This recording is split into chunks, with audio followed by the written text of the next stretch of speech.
तो बच्चों नमस्कार, जय हिंद। आज की इस वीडियो में हम करेंगे कक्षा 8 गणित प्रश्नावली रहेगी। इसमें 11.2 तो 11.1 हम पहले कर चुके हैं। आज इस वीडियो में हम 11.2 करेंगे। तो इसमें पहला क्वेश्चन देखिए, फर्स्ट क्वेश्चन है आपके पास। तो एक्सरसाइज है जैसे 11.2। इसमें फर्स्ट क्वेश्चन देखिए। तो फर्स्ट क्वेश्चन में क्या है? तो फर्स्ट क्वेश्चन है जैसे आपके पास एक मेज है। आप चित्र में देख रहे हैं, मेज है ये। तो इसमें विमाएँ दी गई हैं। ये जो इसका आकार है ऊपर, ये समांतर चतुर्भुज है या समलंब है। समलंब क्या होती है? सबसे पहले समलंब देख लेते हैं। समलंब होती है जैसे आपके पास दो तो भुजाएं उसकी समांतर होनी चाहिए और दो भुजाएं असमांतर हो सकती हैं, तो उसे हम समलंब चतुर्भुज कहते हैं। तो ये समलंब चतुर्भुज है हमारे पास। तो इसकी देखिए, ये भुजा और ये भुजा दोनों समांतर हैं, लेकिन ये भुजा और ये भुजा असमांतर है। तो अब समचतुर्भुज का जो क्षेत्रफल का फार्मूला होता है, क्षेत्रफल, तो क्षेत्रफल का फार्मूला हमारे पास होता है 1/2 समांतर भुजाओं का योग। जो समांतर भुजाएं हैं जैसे ये भुजा है और ये भुजा, इन दोनों का हम योग करेंगे। इसको अगर हम a मान लेते हैं, इसको b मान लेते हैं, तो a जमा b करेंगे गुना बीच की दूरी। बीच की दूरी का मतलब यहाँ से यहाँ एक लंब गिराएंगे, ठीक है। तो अगर ये सपोज करो h है, तो ये बीच की दूरी होती है, इसे हम h कहेंगे। तो समांतर समलंब का क्षेत्रफल आ गया। ये किसका आ गया? समलंब का क्षेत्रफल। समलंब का क्षेत्रफल क्या आ गया? समलंब का क्षेत्रफल ये आ गया आपके पास फार्मूला। ये आपने याद रखना है। तो इसमें भी हमारे पास समलंब बनी हुई है, तो इसका क्षेत्रफल हमने निकालना है। मेज है एक, मेज के ऊपरी पृष्ठ, इधर देखिए चित्र में ऊपर क्वेश्चन में। तो इसमें मेज है, इसका ऊपरी आकार समलंब जैसा है। यदि इसकी समांतर भुजाएं, समांतर भुजाएं का मतलब ए और बी, तो ए और बी इसने दी गई है 1 मीटर और 1.2 मीटर, तथा इन समांतर भुजाओं के बीच की दूरी हमारे पास 0.8 मीटर दी गई है, ठीक है। तो ये जो है h, अब हमारे पास क्या दिया गया है? b तो दिया गया है यहाँ पे 1 मीटर, और हमारे पास ये a दिया गया है जैसे आपके पास 1.2 मीटर, और h हमारे पास दिया गया है 0.8 मीटर। तो हमने क्या निकालना है? इसका क्षेत्रफल निकालना है। तो समलंब या मेज के ऊपरी पृष्ठ का क्षेत्रफल आ जाएगा आपके पास। इसी फार्मूले में हम रखेंगे 1/2 समांतर भुजाएं का जोड़, यानी बी ए जमा बी करेंगे तो 1, ठीक है। ये 1 है, 1.0 यानी 1 है, और 1.2 है। जब इनको जोड़ेंगे हम 2.2 बन जाएगा। तो ये आ जाएगा a जमा बी का मतलब है आपके पास ये जमा ये, तो ये आ जाएगा 2.2, और गुणा बीच की दूरी है आपके पास 0.8। तो अब जब इनको हम काटेंगे तो ये कट जाएगा यहाँ पे 1.1 पे। तो 8 को 11 से गुणा करते हैं तो ये आ जाएगा 11 अट्ठे 88, ठीक है। और क्षेत्रफल है और ये मीटर है, तो मीटर स्क्वायर आ जाएगा। अब ये दशमलव है, जैसे हमारे पास एक अक्षर तो यहाँ है दशमलव के बाद, एक अक्षर दशमलव के बाद यहाँ है। तो जब हम इन दोनों को गुणा करेंगे तो ये दो अक्षर के आगे दशमलव हमने लगाना है, तो ये आ जाएगा आपके पास 0.88 मीटर स्क्वायर। इसका आंसर आ जाएगा क्षेत्रफल, ठीक है बच्चों। तो ये फर्स्ट क्वेश्चन का आंसर था आपके पास, फर्स्ट क्वेश्चन, ठीक है, आंसर। तो इस तरह से आपने क्वेश्चन करने हैं। तो अब सेकंड क्वेश्चन पे चलते हैं। तो क्वेश्चन नंबर 2 में देखिए, एक समलंब का क्षेत्रफल दिया गया है 34 सेंटीमीटर स्क्वायर। तो समलंब का क्षेत्रफल दिया गया है हमारे पास, क्षेत्रफल दिया गया है, कितना दिया गया है 34 सेंटीमीटर स्क्वायर। और इसने कहा ऊंचाई दी गई है h ऊंचाई दी है इसने 4 सेंटीमीटर। और उसके बाद एक भुजा यानी ए दिया गया है, एक भुजा दी गई है इसमें 10 सेंटीमीटर। और इसने कहा कि बी यानी दूसरी भुजा निकालिए। तो दूसरी भुजा हमने बी निकालनी है, ठीक है। तो समलंब का क्षेत्रफल दिया गया है ये, किसका, समलंब का क्षेत्रफल का फार्मूला हमारे पास ये है। और ये हमारे पास दिया गया है, बी निकालना है हमने, दूसरी समांतर भुजा निकालनी है। तो हम क्या करेंगे, जो समलंब का क्षेत्रफल है ये तो हम 34 लिख देंगे, ठीक है। यहाँ पे क्या लिखेंगे, ये फार्मूला लिख लिया हमने, तो ये आ गया 34 क्षेत्रफल है बराबर 1/2। अब ए हमारे पास दी गई है 10, तो ए को तो हम 10 लिख लेंगे, जमा बी हमें पता नहीं ये निकालना है तो बी ही लिख लेंगे, और गुना एच है हमारे पास 4, तो ये 4 लिख लिया, ठीक है। अब हम क्या करेंगे, इसको सॉल्व करेंगे। तो इसको सॉल्व करने के लिए हम क्या करेंगे, इस b का मान निकाल लेंगे। b निकालना है तो 2 नीचे है तो इधर आके गुणा हो जाता है, ठीक है। बराबर है बीच में, बराबर से जब इधर आएगा तो जो इधर भाग होता है वो दूसरी तरफ गुणा हो जाता है, ठीक। तो ये आ जाएगा 34 गुणा 2, ठीक है। अब ये 4 गुणा में है तो ये नीचे आके भाग हो जाएगा, ठीक है।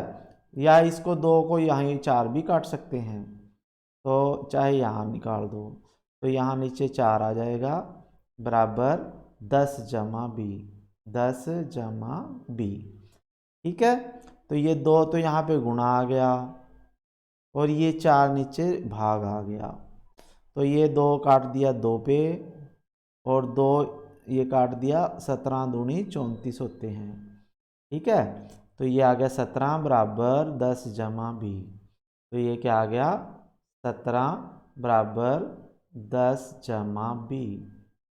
अब हमने निकालना है बी का मान, तो ये 10 जो है इधर ले जाएंगे तो 17 में से 10 माइनस हो जाएगा, क्योंकि यहाँ जमा का 10 है, तो जब बराबर से दूसरी तरफ जाता है तो माइनस का हो जाता है।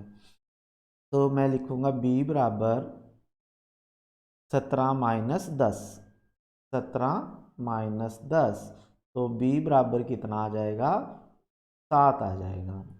b बराबर 17 में से 10 गए 7 आ गए, तो दूसरी भुजा क्या आ गई, दूसरी भुजा यानी दूसरी समांतर भुजा जो है वो 7 सेंटीमीटर आ जाएगी, आपका आंसर आ जाएगा, ठीक है बच्चों। ये क्वेश्चन नंबर कितना था, क्वेश्चन नंबर 2 था। इसमें क्षेत्रफल दिया गया था, ऊंचाई दी गई थी, एक समांतर भुजा दी गई थी, दूसरी निकालनी थी, तो ये हमने निकाल दिया है। अब क्वेश्चन नंबर 3 पे चलते हैं। तो क्वेश्चन नंबर 3 पढ़िए आप लोग। तो क्वेश्चन नंबर 3 में क्या कहता है ये, क्वेश्चन नंबर 3, एक समलंब की खेत है, उसके ABCD की बाड़ की लंबाई 120 मीटर है, और चित्र भी दिया गया है आपके पास, ये ABCD आपके पास क्या है, ये चित्र है। तो इसकी बाड़ ABCD की बाड़ की लंबाई दी गई है 120, यानी इसका परिमाप दे दिया है 120। यदि BC 48 मीटर हो, BC कितने मीटर दी गई है इसमें 48, ठीक है।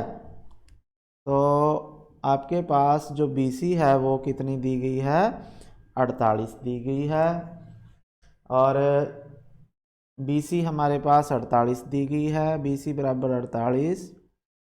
48 मीटर है, और CD आपके पास दी गई है कितने 17 मीटर, और AD दी गई है आपके पास 40 मीटर, ठीक है।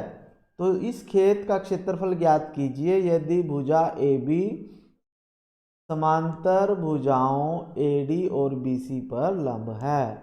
तो जो ए बी है भुजा, वो बी सी और ए डी के ऊपर क्या है, लंब है। तो हमने ए बी सी डी का क्षेत्रफल निकालना है।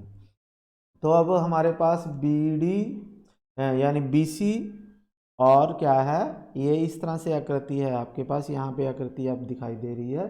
तो यहाँ पे मैं बना देता हूँ एक और आकृति ऐसी यही दोबारा से। तो ये इस तरह से आकृति है, देखिए। तो ये है ए बी सी और डी, ठीक है। तो यहाँ पे सी है। तो इसमें देखिए आपके पास जो ये कह रहा है कि ये 90 डिग्री का कोण है, 90 डिग्री का है, लंब है। अब हमारे पास बी सी 48 दिया गया है, सी डी 17 दिया गया है, सी डी ये वाला 17 दे रखा है, ए डी 40 दिया गया है, और हमें निकालना है ए बी, क्योंकि इसके बीच की दूरी ए बी हमें पता होनी चाहिए। तो हमें सबसे पहले क्या निकालना पड़ेगा, ए बी निकालना है, तभी हम इसका क्षेत्रफल निकाल सकते हैं। तो उसके लिए हम क्या करेंगे, डी पे यहाँ पे लंब गिरा देंगे, डी से बी सी पर लंब गिराएंगे। तो ये तो यहाँ से यहाँ तक तो आ जाएगा 40, और ये आगे रह जाएगा आपके पास 8, क्योंकि ये टोटल 48 है। 48 में से 40 गए, कितने रह गए यहाँ पे 8। तो अब ये एक समकोण त्रिभुज बन गई है। क्या बन गई है, समकोण त्रिभुज। इसका आधार तो है 8, कर्ण है 17।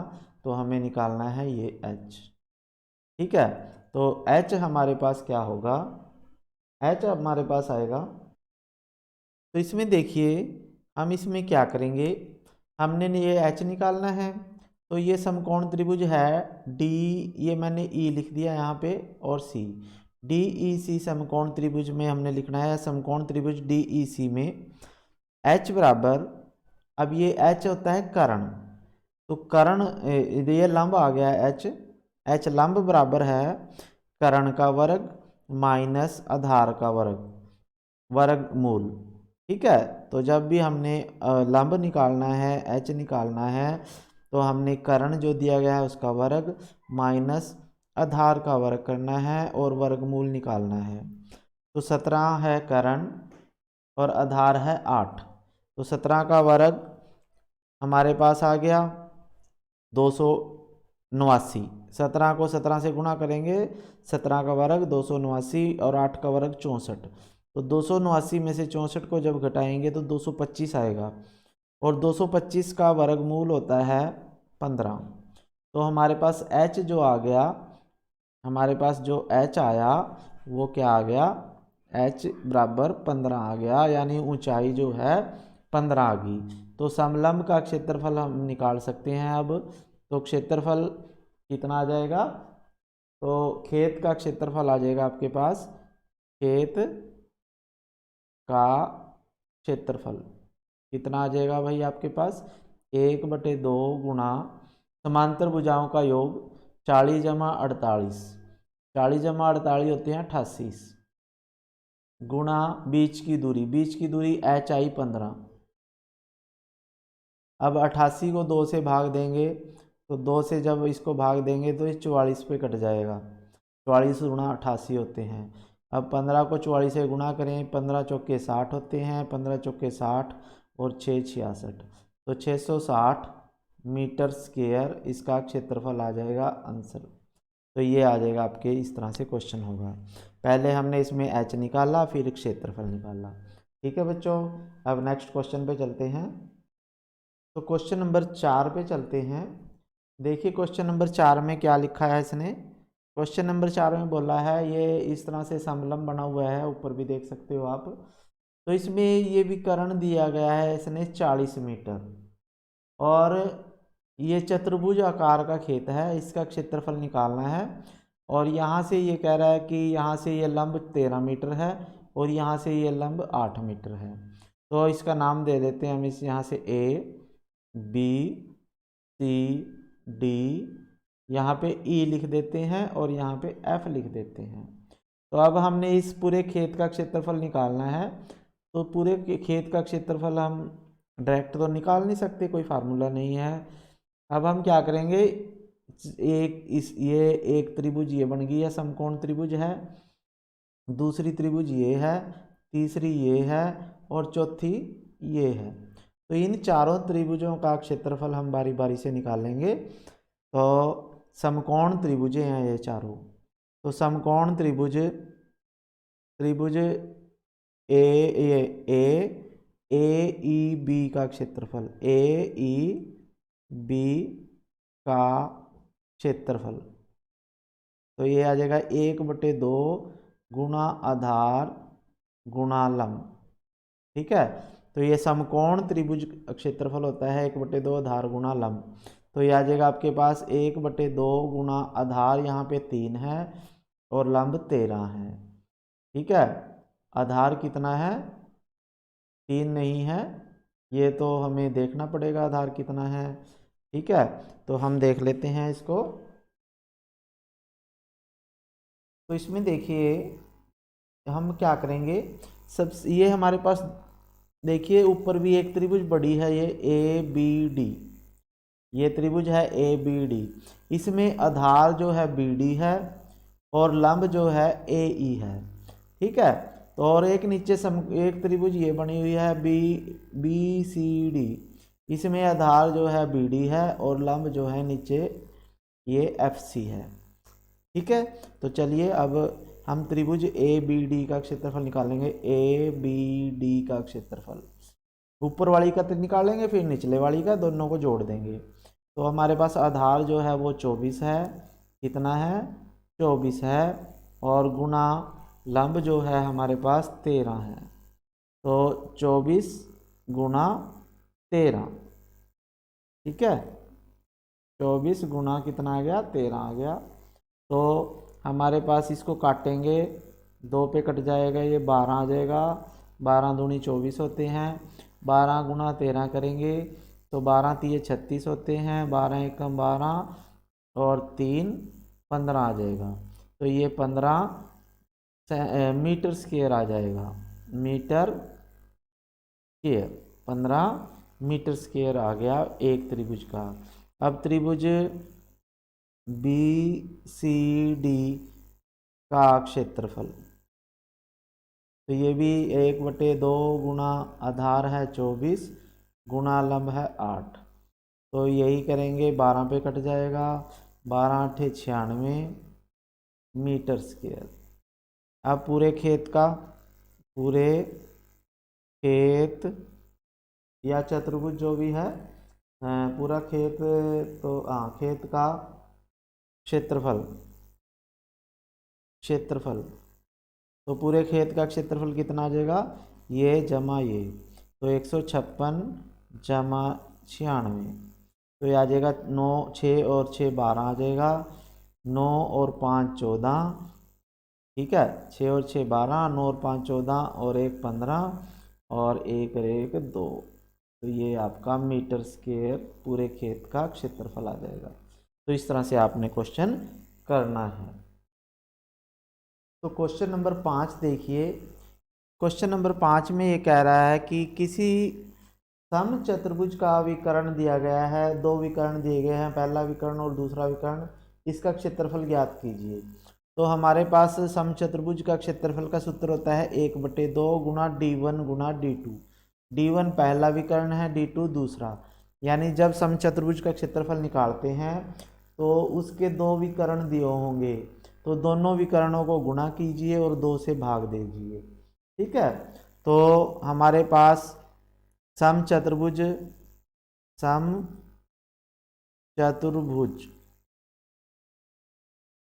के विकर्ण कितने दिए गए हैं, विकर्ण दिए गए हैं इसमें सम चतुर्भुज के कितने दिए गए हैं, एक तो 7.5 सेंटीमीटर और दूसरा दिया गया है 12 सेंटीमीटर। ठीक है, तो इसका क्षेत्रफल निकालना है हमने। सम चतुर्भुज का क्षेत्रफल बराबर है 1/2 गुना पहला विकर्ण गुना दूसरा विकर्ण, तो 7.5 गुना 12, तो 2 को 12 से काट देते हैं हम, 6 कट जाएगा। ठीक है, 6 को इससे गुना करेंगे, 6 पंजे 30, ये दशमलव, 6 7 42 और 3 45, तो ये आ जाएगा सेंटीमीटर स्क्वायर। तो ये आ जाएगा आपके पास समचतुर्भुज का क्षेत्रफल निकालने का फार्मूला होता है, दो विकर्ण दिए होंगे, दोनों को गुणा करो और 2 से भाग दे दो, तो आपके पास समचतुर्भुज का क्षेत्रफल निकाल आ जाएगा। ठीक है, तो ऐसे ही छठे क्वेश्चन में करेंगे।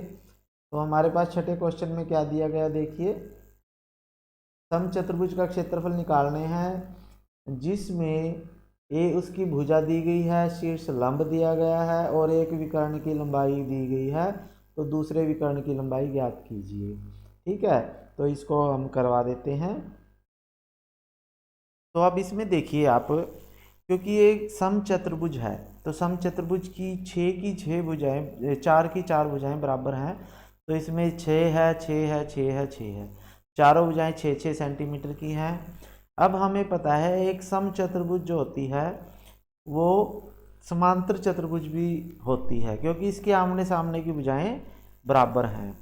तो इसमें देखिए, इसमें हमारे पास जो समांतर चतुर्भुज का क्षेत्रफल था वो क्या था, जो समांतर भुजाएं हैं, ठीक है, जो समांतर भुजाएं हैं वो गुणा उनके बीच की दूरी, यानी आधार गुणा लंब।